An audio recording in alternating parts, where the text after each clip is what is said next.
Hi everyone, it's Cindy. I just wanted to do a little catch up on my latest project, which is the Pride and Prejudice book. I had showed the papers before, and for the life of me, I cannot remember the name of the Etsy shop, but I will put it in the description box below. It is so on the tip of my tongue. I know when I turn off the camera, I'll remember it. My computer's over in my bedroom, and I can't look it up, and I've cleaned up all the edges so I don't have anything to show you. But anyway, sorry. I've added paper from the Dear Jane stack. I've been using some of the cut-aparts from this pack as well. This is the third time I purchased this stack, although I've had this one for a couple of years. I bought the first one at Joann Fabric here locally. It was in there, and it was back when I could walk easily, because I remember standing there looking at them. And it's copyrighted in 2012, so it could be any time, in the last 10 years that I bought it. Really don't know. But I bought it for myself. I loved it. I love Jane Austen, and this aesthetic is just kind of me. So, minus the gold. I'm not much of a gold person, foil person, but that's okay. Anyway, bought this, and then my great-nephew was getting married. I messaged his fiancée and asked what the colors in her wedding were, and she said they were green and pink. And so I knew what I wanted to do, and I went ahead and I made a wedding album for them, and I took one of those 8.5 by 8.5 square cigar boxes and made it to match, using actually this, right on top, yes, this page for the outside edges, and I cut out all these pages, and then I put one was the perfect size, like maybe this brown or whatever, maybe this one, I don't really remember, and use that around the edges. And then on the top, I used this page cut to size. I took sections out of all four sides and made it the exact size of the top of the box, and then I put their initials on the top, and it was beautiful. And danged if they didn't get divorced.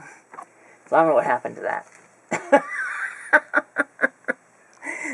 Irritated the heck out of me. So anyway, I made that one, and then I bought another pad for myself, and somebody else in the family got married, and the colors were right, so I made them an album. And I did a couple of books. I used it up, basically. And then I saw this one on Joann.com on sale for $5, so I bought it. And now it's still in print. You can still purchase this pad, which I love. I mean, it's just absolutely gorgeous. So anyway, so I have my signatures prepared, and I thought I'd show them to you.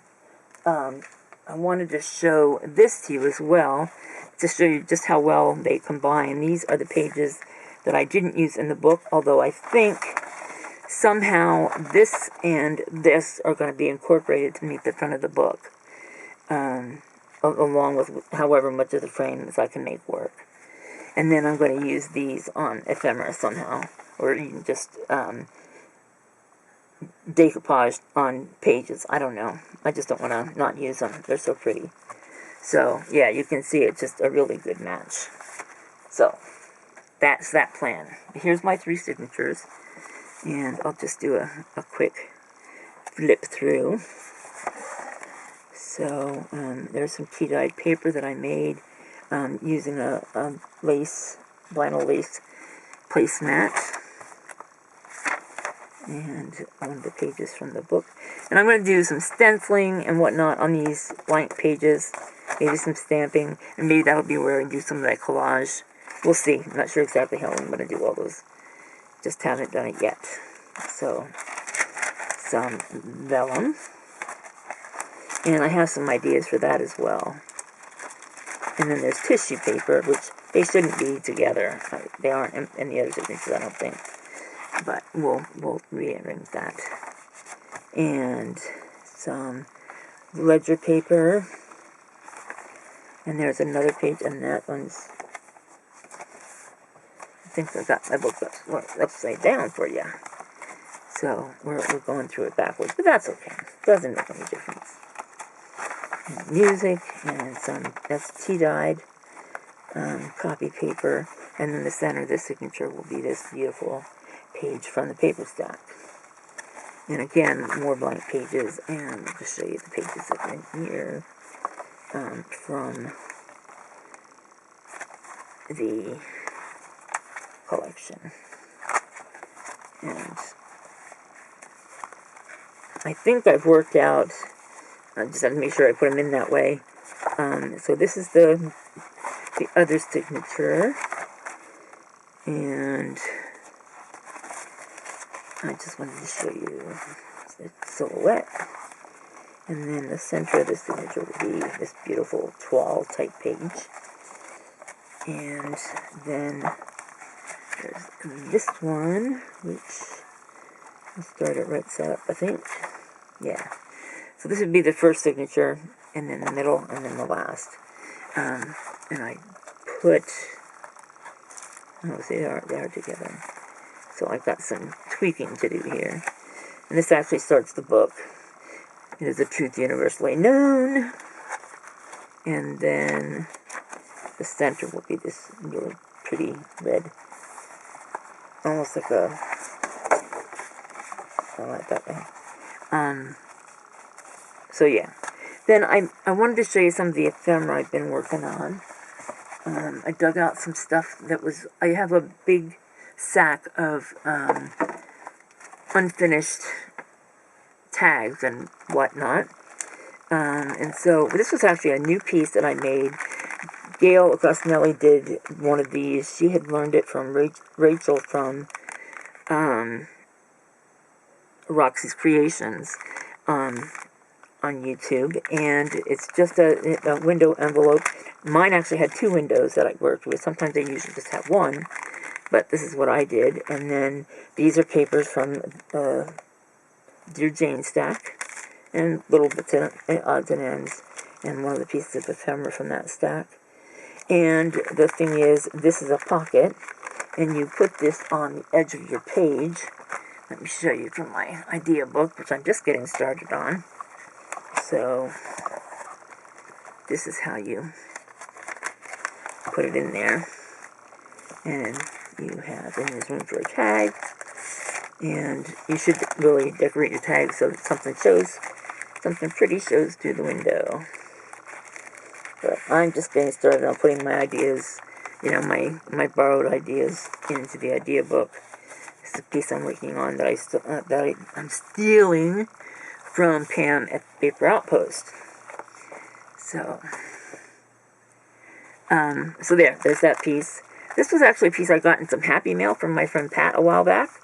And I'm not positive I'm using it, but I think it kind of fits.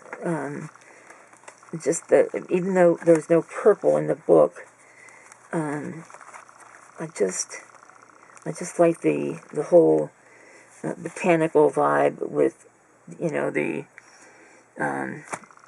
Regency era,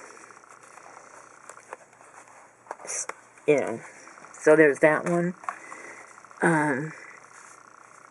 This is just as is. I didn't actually do anything to that. I think I might have the wrong stack. No, I don't. Let me show you these. These were actually also from, I think they were from Pat. I got them in Happy Meal. I think it was from Pat. They're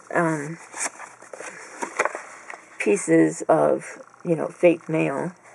And I just put one of these cut-aparts in from the paper stack and made so they close.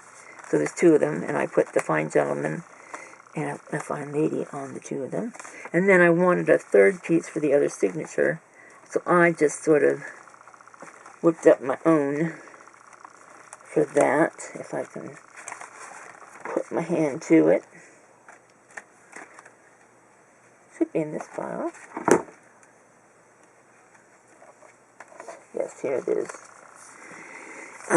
And I just took a piece of this paper and just made it to fold up and tuck that in there. So that'll be the one for that third signature. I had a few random pieces that I cut for pockets, and so I finished that off with some of the paper and a bit of lace. Here's another one.